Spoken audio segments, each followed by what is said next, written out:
تب مجھے یہ معلوم نہ ہو سکا تھا کہ میں نے دل کے ہاتھوں مجبور ہو کر یہ جواب دیا تھا یا اس کی دل آزاری سے بچنے کی کوشش کی تھی۔ میرا ساتھ دینے والے کو ہر گھڑی موت کی آنکھوں میں آنکھیں ڈال کر سانس لینی پڑتی ہے، یہ جانتے ہوئے بھی تم ایسا کہہ رہے ہو؟ جی میڈم، میں اس مرحلے سے گزر رہا ہوں، جانتا ہوں کہ کوئی بھی گولی بازو کی طرح میرا سینہ بھی چاٹ سکتی ہے، مگر سینہ آباد بھی تو آپ کے نام سے ہے نا۔ کہنے کو تو میں نے کہہ دیا، مگر مجھے یوں لگا جیسے میرا وجود ایک دم کھوکھلا ہو گیا ہو۔ میرے پہلو میں بیٹھی میڈم شکیلہ کا جاہو جلال اپنی جگہ قائم تھا، مگر میری آنکھوں کے سامنے ہوٹل میں گزاری جانے والی رات کی رانی چندو ماہی کا گداس لمس بچ گیا تھا۔ چندو ماہی ایک سادہ دل دیہاتی لڑکی تھی، میڈم سادہ دل نہیں تھی، ایک خون آشام گینگ کی لیڈر تھی۔ شہریار، میں تھک گئی ہوں۔ اس نے میرے کندھے پر اپنا رخسار رکھ کر آنکھیں بند کر لی۔ کیا مطلب؟ کیا اس تیز رفتار زندگی سوکھتا گئی ہے یا تم یہاں کے بعد کیا کہنا چاہتے ہو؟ وہی معاملہ ہے۔ میرا دل دھک سے رہ گیا۔ میں کہنا چاہ رہا تھا کہ یا آپ کی جوانی بے لگام ہو رہی ہے۔ اس نے دل کی بات زبان کی نوک سے پکڑ کر مجھے مخمصے کا شکار کر دیا تھا۔ میں نے اس کا گلابی ہاتھ دھیرے سے تھام لیا۔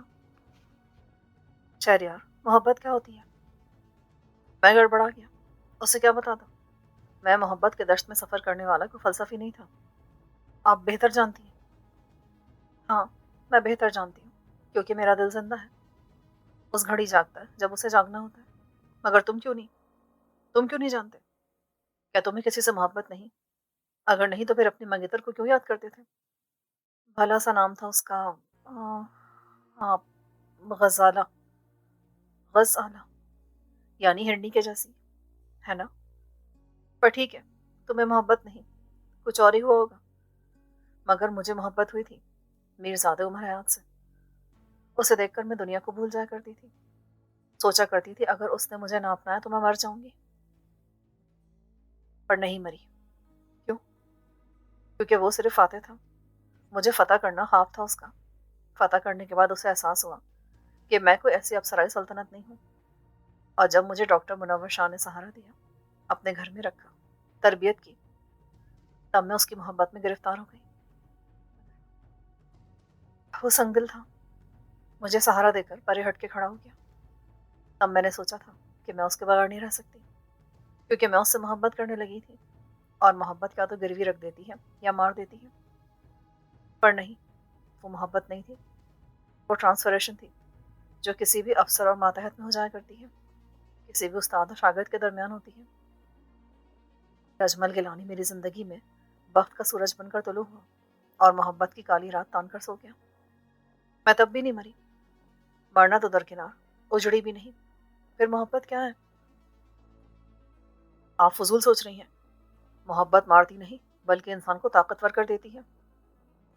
ہاں، شاید ایسا ہوا میرے ساتھ۔ توڑنے والوں نے کسر نہیں چھوڑی، چھوڑنے والوں نے بھی اپنی سکڑ دکھائی، اور میں اس حال میں زندہ ہوں کہ کئی زندگیوں کو گل کر سکتی ہوں۔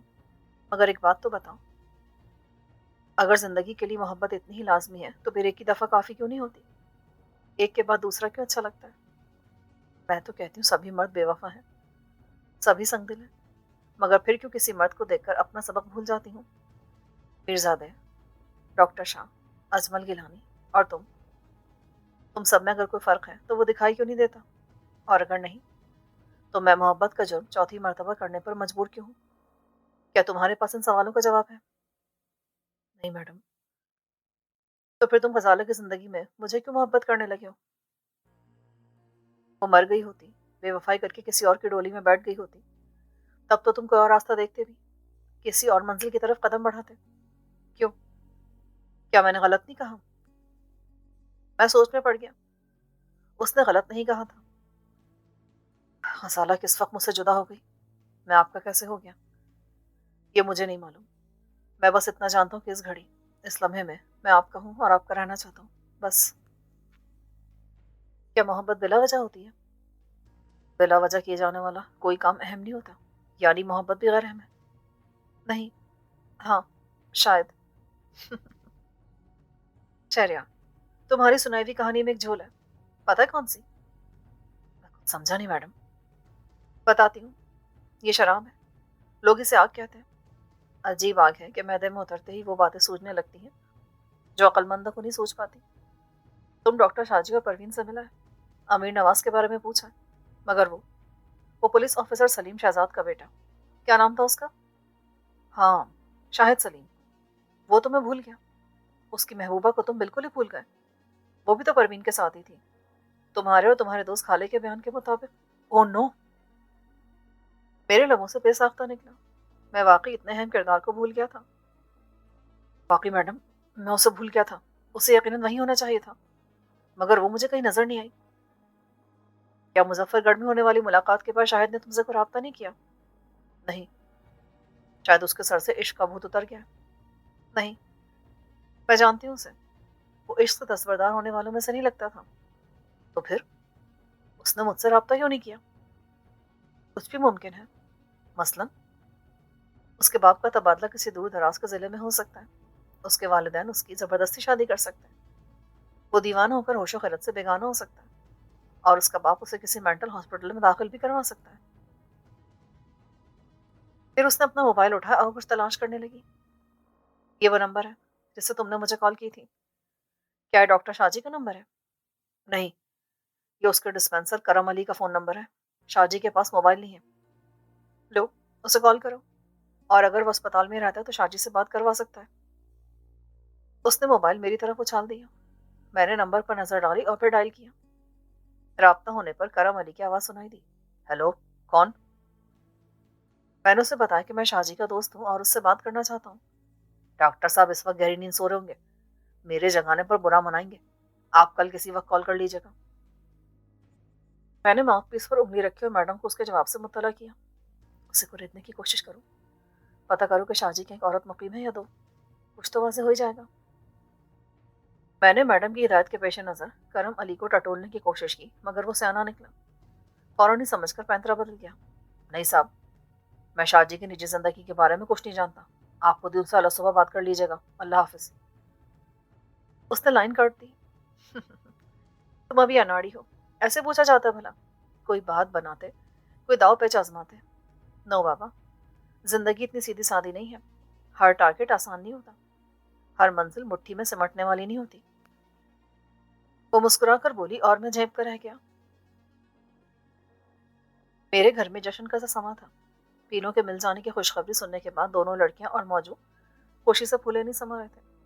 شانو نے پروین کے سر کا صدقہ اتارا، فرزانہ نے زردہ چاول پکانے کا اہتمام کر دیا۔ زرد رنگ کے میٹھے چاول ہم دیہاتیوں کے گھروں میں ہر خوشی کے موقع پر پکائے جاتے ہیں۔ چاولوں کی سوندھی سوندھی خوشبو آنگن سے خوشی کی خبر اٹھا کر اطراف کے گھروں میں پہنچا آتی ہے۔ چونکہ گلی بھر میں صرف ہم دیہاتی تھے اور اطراف کے تقریباً سبھی مکانات 2 اور 3 منزلہ تھے، اس لیے مسرت بردار خوشبو میرے آنگن میں ہی چکراتی رہی۔ شانو نے مخصوص سرائے کی رہن سہن کے مطابق پروین کا تاکیدی احوال دریافت کیا، پھر بھی مطمئن نہ ہوئی۔ میں جانتا تھا کہ جب تک وہ تینوں اس کو اپنی آنکھوں سے نہیں دیکھ لیں گے، مطمئن نہیں ہوں گے۔ پروین کو دیکھے عرصہ ہو گیا تھا، اب جب اس کی خبر مل گئی تھی، صبر کرنا بہت مشکل تھا۔ میں نے چند مجبوریوں کا حوالہ دے کر انہیں صبر آزمائی پر مائل کر لیا تھا، مگر جانتا تھا کہ میرا ٹال مٹول زیادہ عرصے تک کام نہیں آنے والا۔ جب میں نے انہیں بتایا کہ اس نے امیر نواز سے شادی کر لی ہے تو دونوں لڑکیوں نے اس خبر کو اتنی اہمیت نہیں دی، یا اپنے دلی تاثرات کو مجھ سے کامیابی سے چھپا لیا۔ مجھے یقین ہو گیا کہ انہیں بھی امیر نواز اور پروین کے درمیان رازداری سے طے ہونے والے معاملات کا پہلے سے علم تھا۔ مجھے ذرا دکھ ہوا، سبھی کو پتا تھا مگر کسی نے مجھے بروقت نہیں بتایا تھا۔ پھر سوچا، اگر مجھے علم ہو بھی جاتا تو میرا رد عمل کیا ہوتا؟ کیا میں اپنی خاندانی روایات کے مطابق غیرت مندی کا مظاہرہ کرتے ہوئے دونوں کو قتل کر دیتا؟ یہ ایک لائنجل سوال تھا جس سے میں نے سر جھٹک کر چھٹکارا حاصل کیا، کیونکہ جو ہو گیا تھا وہ بہتر تھا۔ مجھے کرم علی کا فون نمبر یاد رہ گیا تھا۔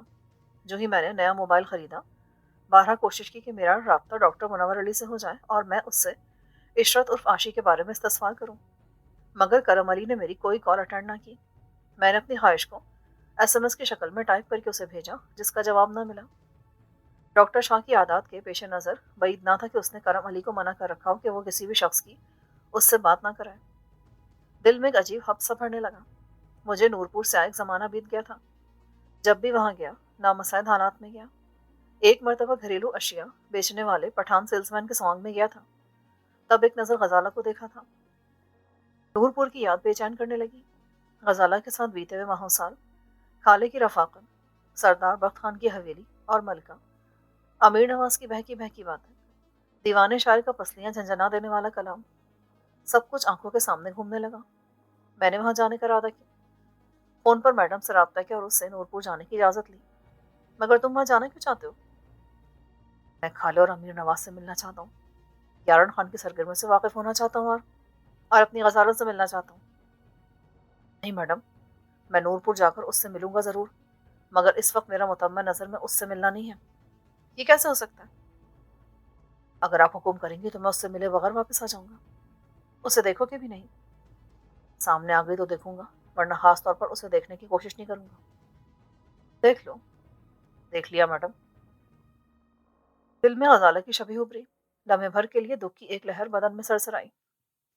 میں میڈم کو دھوکہ نہیں دینا چاہتا تھا، مگر میرے اندر خوابیدہ محبت ہر بڑھا کر بیدار ہو گئی تھی۔ اس کی توانا مزاحمت نے مجھے سوچنے پر مجبور کر دیا۔ دیکھ لیا میڈم، میں اس سے ملے بغیر نہیں رہ سکتا۔ ملوں گا مگر آپ کو پتہ نہیں چلنے دوں گا۔ اوکے، تو پھر جاؤ۔ یاد رکھنا، تم نے مجھ سے وعدہ کیا کہ تم غزالہ سے نہیں ملو گے۔ اور ہاں، اس وقت تم پر تھانہ چوک قریشی میں کوئی مقدمہ موجود نہیں ہے۔ جو درج کرائے گئے تھے انہیں میرو شاہ نے خارج کروا دیا تھا، یعنی اگر تم چاہو تو کھلے عام بھی جا سکتے ہو۔ مگر تمہارے علاقے کے فرعون اتنی قوت رکھتے ہیں کہ کسی جرم کے اندراج کے بغیر تمہیں حوالات کی یاترا کرا دیں۔ وہ تم پر ڈائریکٹلی حملہ بھی کر سکتے ہیں، اس لیے بہتر ہوگا کہ تم میک اپ میں وہاں جاؤ۔ اوکے؟ Yes madam. ہمیں جلد یا بدیر یارن خان کی گردن ناپنی ہے، یہ ذہن میں رکھتے ہوئے بڑی احتیاط سے اس کے معمولات کا جائزہ لینا۔ جی بہتر میڈم۔ اس نے فون بند کر دیا۔ 10-15 منٹ بعد پیا جی نے فون پر رابطہ کیا اور میک اپ کرانے کے لیے مجھے اپنے یہاں بلایا۔ مجھے میڈم پر پیار آیا۔ اس نے میری کال کے فوراً بعد ہی پیا جی کو میرے میک اپ کی ذمہ داری سونپ دی تھی۔ پیا جی نے مجھے دیکھ کر باہیں کھول دی۔ ہم دونوں یوں بغل گیر ہوئے جیسے صدیوں بعد ملے تھے۔ حالانکہ ایسی کوئی بات نہیں تھی۔ بولو، کیا بناؤں؟ گلاب خان؟ نہیں، میرا دل کسی نئے تجربے پر مائل ہے۔ اگر کہو تو تمہیں میڈیکل ریپ بنا دوں؟ نہیں پیا جی، میں سیلز ریپ بن کر زیادہ دیر نورپور میں نہیں ٹھہر سکتا۔ وہاں ایک اسپتال ہے، میڈیکل اسٹور کوئی نہیں ہے، میرے پاس وہاں زیادہ دیر گھومنے پھرنے کا جواز نہیں ہوگا۔ او، یہ تو تم نے درست کہا۔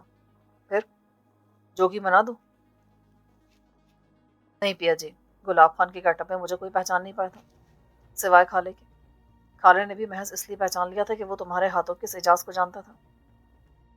نہ جانے کیوں پیا جی مجھے پٹھان کا روپ دینے سے گریزاں تھا، مگر میرے اصرار پر ناچار اس نے کام شروع کر دیا۔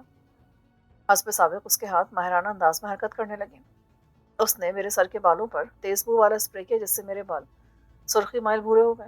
پلاسٹک کے 2 ننھے اسپرنگ میرے نتنوں میں فٹ کیے اور میری اچھی خاصی ناک کا حلیہ بگاڑ کر مجھے پھینا کر دیا۔ لمبی اور گھنی داڑھی چسپا کرنے اور مونچھوں میں اضافی لمبے بال چپکانے کے بعد اس نے میرے سر پر ٹوپی رکھی جس کے اوپر بڑی سی پلو دار پگڑی مخصوص انداز میں جما دی۔ میرے یاد دلانے پر اس نے میری آنکھوں میں سبز لینس بھی فٹ کر دیے۔ لو، میں نے تمہیں ووٹی بنا دیا، آگے تمہارے مقدر۔ میں اس تجربے سے گزر چکا ہوں، مجھے معلوم ہے کہ نورپور میں کوئی مائی کا لال مجھے پہچان نہیں سکتا۔ پیا جی، تمہارے ہاتھوں میں ہنر نہیں جادو ہے۔ اس کی مسکراہٹ گہری ہو گئی۔ نہ جانے کیوں مجھے ایسا لگا کہ لاپرواہ اور لاؤبالی طبیعت رکھنے والے پیا جی کی مسکراہٹ میں عجیب سا کرب شامل ہو گیا تھا۔ ایسے کیا دیکھ رہے ہو شہریار؟ پیا جی، مجھے یوں محسوس ہو رہا ہے جیسے تم اپنا کوئی غم یا اداسی چھپانے کی کوشش میں ہنس کھیل رہے ہو۔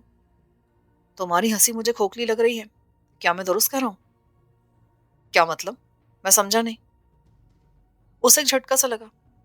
کافی عرصے سے تمہیں دیکھ رہا ہوں، آج پہلے جیسے نہیں لگے، اس لیے تمہارے بارے میں سوچنے پر مجبور ہو گیا۔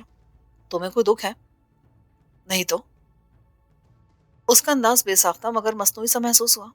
میں نے کندھے اچکائے اور الیکٹرانکس کا سامان خریدنے بازار کی طرف نکلنے کے لیے اٹھ کھڑا ہوا۔ وہ دروازے تک میرے ساتھ آیا، میرے کندھے پر ہاتھ رکھ کر بولا، شہریار، چند دنوں سے میرا دل مسلسل ہول کھانے لگا ہے۔ سمجھ میں نہیں آتا کہ طبیعت کو کیا ہو گیا۔ کیا تمہارے ساتھ بھی ایسا ہی ہو رہا ہے؟ نہیں۔ وہ پیشانی سلاتے ہوئے بولا، مجھے لگتا ہے کہ ہمارا گروپ ٹوٹنے والا ہے۔ اس نے بڑے عام سے انداز میں اپنا اندیشہ ظاہر کیا تھا۔ میں تھم گیا، اسے حیرت بھری نظروں سے دیکھنے لگا۔ پھر میں نے پوچھا، کیا تمہیں ایسے آثار دکھائی دے رہے ہیں؟ نہیں۔ اس نے نفی میں سر ہلایا۔ پیا جی، میڈم کے نیٹ ورک کو دیکھتے ہوئے سوچا بھی نہیں جا سکتا، اتنا بڑا سیٹ اپ ختم کرنے میں بھی زیادہ نہیں تو 2-4 سال کا عرصہ ضرور لگ جائے گا۔ نہیں یار، ایسی بھی بات نہیں، یہ سارا کھیل تماشا میڈم کے دم خم سے ہے. وہ ایک ایگزیکٹو آرڈر کے تحت سارا نظام تحلیل کر سکتی ہے. مگر مجھے تو ایسی کوئی نشانی دکھائی نہیں دیتی جس سے پتہ چلتا کہ میڈم اپنے نیٹ ورک کو توڑنے کا سوچتی ہو. بظاہر ایسا ہی لگتا ہے. اس کی آنکھوں نے فی الفور مجھ سے اختلاف کر دیا. پیا جی ٹھیک ٹھیک بتاؤ بات کیا ہے؟ میرے پاس کچھ بتانے کے لیے نہیں ہے. تو پھر تم نے اتنی بڑی بات سوچ بھی کیسے لی؟ شہریار وہ متذبذب انداز میں بولا. میں میڈم اور میرو شاہ کا حکم بجا لاتا ہوں کچھ سوچا اور اختلاف کیے بغیر. مگر انسان ہوں, سوچتا بھی ہوں, دیکھتا بھی ہوں. میں نے یہ دیکھا ہے کہ ہمارے گروپ کی تمام تر کلیدیں بظاہر میڈم کے ہاتھ میں ہیں, مگر در حقیقت ماسٹر مائنڈ میرو شاہ ہے. میڈم اس پر ہمارے سامنے روپ جماتی ہے, مگر کرتی وہی کچھ ہے جو میرو شاہ کے لبوں سے نکلتا ہے. کیا تم میری آبزرویشن سے اختلاف کرو گے؟ میں نے میڈم اور میرو شاہ کے باہمی تعلق کے بارے میں سوچا, میڈم کی سنائی ہوئی کہانی پر غور کیا, پھر نفی میں سر لایا.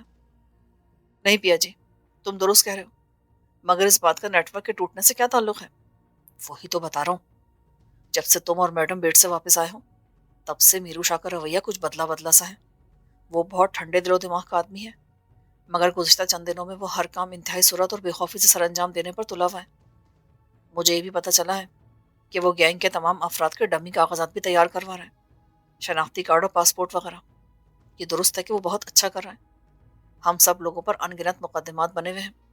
ہم پیسے کے بل پر ہر رکاوٹ سے گزر جاتے ہیں, مگر قانون کے اسکینر ہمارے وجود پر بول پڑتے ہیں. لیکن سوچنے کی بات ہے کہ میرو شاہ یا میڈم ہمیں کیوں صاف دامن بنانے میں مصروف ہیں.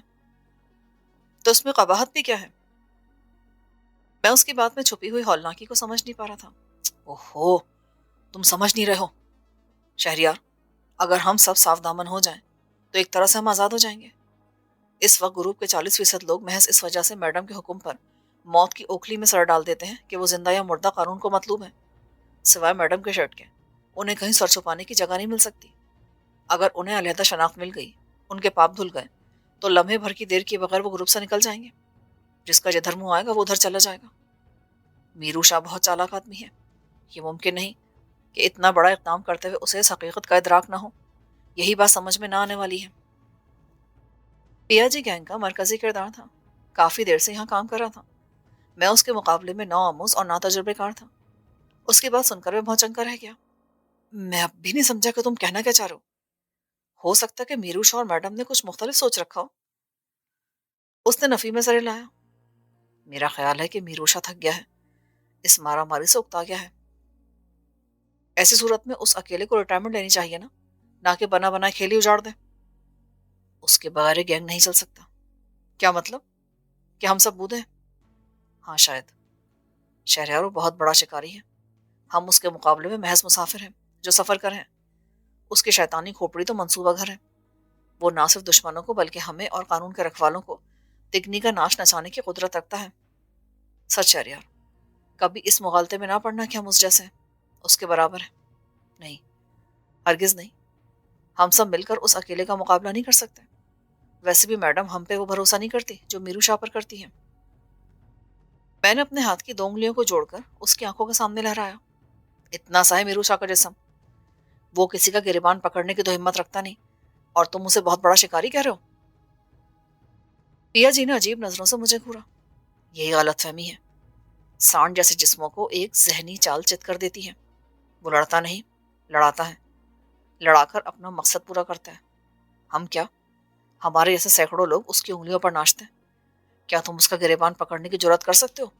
نہیں. پولیس کا ڈی آئی جی بھی اس سے دب کر بات کرتا ہے. میں نے میرو شاہ کی شخصیت پہ غور کیا. لہجہ بھر میں ہی فیصلہ کر چکا کہ پیا جی نے درست کہا تھا.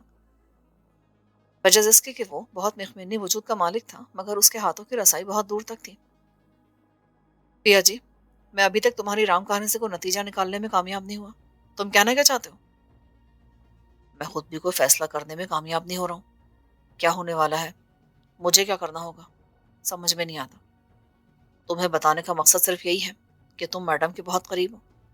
تم اس خیال کو ذہن میں رکھ کر اسے ٹٹولنے کی کوشش کرو. ہو سکتا ہے کوئی کلو مل جائے. یہ بھی ہو سکتا ہے میری سوچیں محض میرے تخیل کا شاخسانہ ہو اور حقیقت میں ایسا کچھ بھی نہ ہو. میرو شاہ ہم سب کے ڈمی پیپرز کسی اور مقصد کے تحت بنوا رہا ہوں. میں نے اس کی باتوں کو ذہن میں سمیٹا اور اس کی ہدایات پر عمل کرنے کا وعدہ کر کے ٹھکانے سے نکل آیا۔ حسین آکاہی کے مصروف بازار میں مجھے چائنا کا تیار کردہ سستا الیکٹرانکس کا سامان خریدنے میں 2 گھنٹوں سے زائد وقت لگ گیا۔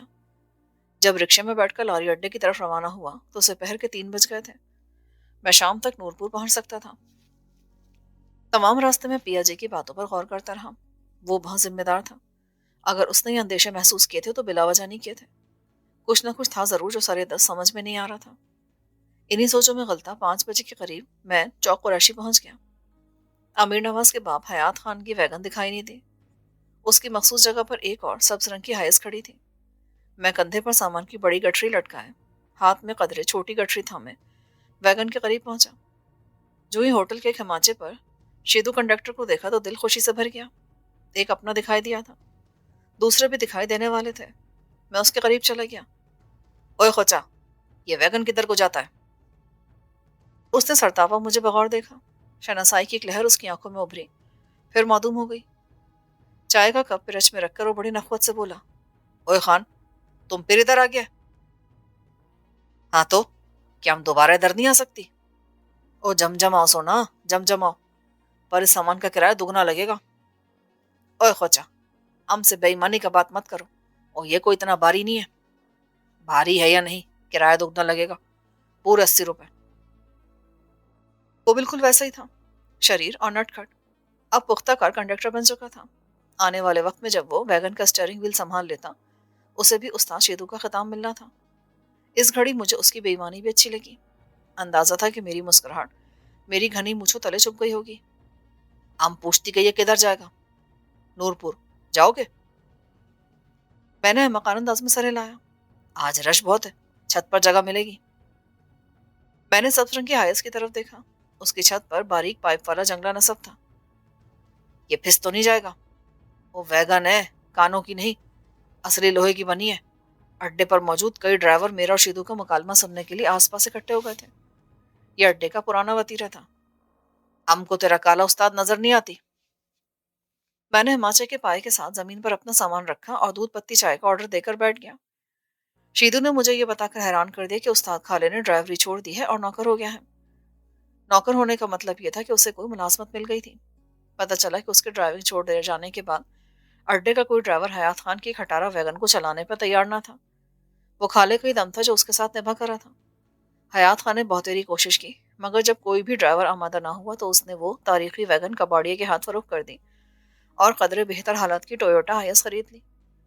وہ اگر چاہتا تو اتنی رقم میں بیڈ فورڈ بس یا ڈبہ خرید سکتا تھا، مگر نورپور جانے والی سواریوں کی تعداد کم ہوا کرتی تھی، جس کی وجہ سے بس کا پور نہیں ہوتا تھا۔ ہائس کی عقبی سٹیکر میری نگاہوں کے سامنے تھی، جس پر ریفلیکٹڈ ٹیپ سے جیوے سردار حیات خان بلوچ لکھا تھا۔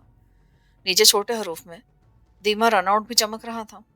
یہ لفظ پڑھ کر میرے لبوں پر تازگی سے معمول مسکراہٹ تیر گئی اور دیما رن آؤٹ یاد آ گیا۔ دیما رن آؤٹ کے گھر والوں نے اس کا نام فلم سٹار ندیم سے متاثر ہو کر ندیم رکھا تھا۔ ندیم کا گھر بلوچ نگر میں تھا۔ اس کی ماں تندور پہ روٹیاں لگاتی تھی جبکہ باپ سردار حیدر خان کے کھیتوں میں کام کرتا تھا۔ ندیم جو ہی پاؤں پاؤں چلتا بلوچ نگر کی گلیوں میں پہنچا، اسے ندیم سے دیما بنا دیا گیا۔ میرا ہم عمر تھا۔ جب کرکٹ کے گراؤنڈ میں پہنچا تو فلیٹ فٹ ہونے کے باعث اکثر رن آؤٹ ہونے لگا۔ ہر میچ میں اس کے ساتھ یہی واقعہ پیش آتا، جس کی وجہ سے لڑکے والوں نے اس کا نام دیما رن آؤٹ رکھ چھوڑا تھا، جو آج بھی اس کے ہم رکاب چل رہے تھے۔ ڈرائیور بننے کے بعد بھی وہ کئی بار رن آؤٹ ہوا، کئی حادثوں کا شکار ہوا۔ ایک مرتبہ جب وہ بیڈ فورڈ بس چلایا کرتا تھا، اس کی بس کا ٹائی راڈ بیٹ کے گاؤں غازی پور کے عین وسط میں پہنچ کر کھل گیا، جس کے نتیجے میں بس بے قابو ہو کر ایک گھر میں گھس گئی۔ اس مکان کی حالت کچھ اچھی نہیں تھی، جس کی وجہ سے بس کی ٹکر سے نہ صرف مکان گر گیا بلکہ ایک شخص جاں بحق بھی ہو گیا۔ اس حادثے کے بعد دیما جو ہی بس پر غازی پور کے قریب پہنچ کر ہارن بجاتا، سب گھر ہنگامی حالت میں خالی ہو جاتے اور سبھی لوگ شالا خیر ہوئے رن آؤٹ دی کا ورد کرتے ہوئے گھروں سے باہر نکل آتے۔ اس مذائقہ خیز صورتحال نے دیمے رن آؤٹ کی شہرت کو 4 چاند لگا دیے۔ جنوبی پنجاب کے عمومی دیہات نام سازی کی صنعت میں بڑے زرخیز واقع ہوئے ہیں۔ دیما رن آؤٹ بھی اس حد تک اپنے نام سے مانوس ہو گیا تھا کہ اس نے اپنے خرچ پر ویگن کی ونڈ اسکرین پر اپنا نام لکھوا دیا تھا۔ چائے پی لینے کے بعد مجھے خیال آیا کہ میں نے خواہ اتنا وقت یہاں بیٹھ کر ضائع کر دیا، ورنہ میں چاہتا تو اس فراغت کا فائدہ اٹھاتے ہوئے سامان اٹھائے استاد امجد کی دکان کا چکر لگا سکتا تھا، جس میں عاشق کا گھر واقع تھا۔ عاشق کی ماں اور اس کے بھائی وحید کو تو مل سکتا تھا۔ باتوں باتوں میں اندازہ کر سکتا تھا کہ عاشق گھر لوٹی ہے یا نہیں۔ ویگن کی روانگی کا وقت ہو گیا تھا۔ معمول کے مطابق ویگن کا یہ آخری پھیرا تھا، مگر مجھے پتا چلا کہ یہ آخری نہیں ہے۔ شیدو نے مجھے بس کی چھت پر جگہ عنایت کی۔ رش بہت تھا۔ وہ لوگ بھی ویگن پر سوار ہوئے تھے جن کو ویگن کے آخری ٹائم پر کسی بھی طرح نورپور کا رخ نہیں کرنا چاہیے تھا۔ یہ چوک قریشی اور اطراف کی بستیوں کے باشندے تھے۔ ان کی باہمی گفتگو سننے کے بعد میری حیرانی رفع ہو گئی، بلکہ دل میں عجیب سی مسرت جاگزیر ہو گئی، کیونکہ نورپور میں سائی جگجیت کے مزار پر سالانہ میلہ لگا تھا۔ یہ سبھی لوگ میلے کی شبانہ رونقوں سے لطف اندوز ہونے کے لیے نورپور جا رہے تھے۔ میلے کے دنوں میں ویگن مقررہ اوقات کے بغیر چلتی رہتی تھی۔ ایک آدمی نے مجھ سے مخاطب ہو کر کہا، اوئے خان، ادھر میلہ لگا ہے، تم کیا لینے ادھر جا رہے ہو؟ ہم بھی میلہ دیکھے گا اور اپنا سودا بھی بیچے گا۔ وہ سودا خاک بکے گا، وہاں پہلے ہی بہت دکانیں کھلی ہوئی ہیں۔ او بھائی، یہ نصیب کا بات ہے، جو ہمارے نصیب میں لکھا ہے وہ ہمیں ملے گا۔ ہم بھی میلے میں جا کر اپنا سودا بیچے گا۔ وہ تو ٹھیک ہے خان صاحب، پر ادھر میلے کا ٹھیکیدار تمہیں پھر ہی نہیں لگانے دے گا۔ کیوں؟ ہم کوئی غیر قانونی شے بیچتا ہے؟ وہ غیر قانونی یا قانونی یہ ہمیں علم نہیں، مگر ٹھیکیدار اپنے آدمیوں کے علاوہ کسی کو وہاں دکان نہیں بنانے دیتا۔ اس نے مجھے سمجھانے کے انداز میں بتایا۔ میں نے تحفیمی انداز میں سر ہلا دیا۔ اس اثنا میں دیما رن آؤٹ بدمست ہاتھی کی طرح چلتا ہوا سگریٹ کے مرغولے اڑاتا آیا اور ڈرائیونگ سیٹ پر بیٹھ گیا۔ وہ پہلے سے موٹا ہو گیا تھا۔ جو ہی انجن اسٹارٹ ہوا، پتہ چلا کہ ویگن بظاہر اچھی حالت میں تھی، مگر اس کا انجن پرانی کھٹارا ویگن سے کچھ مختلف پوزیشن میں نہیں تھا۔ وزن زیادہ ہونے کی وجہ سے وہ بڑی مشکل سے اڈے کی غیر ہموار زمین پر رینگتی ہوئی سڑک پر نکلی اور جھومتی ہوئی نورپور کی طرف روانہ ہو گئی۔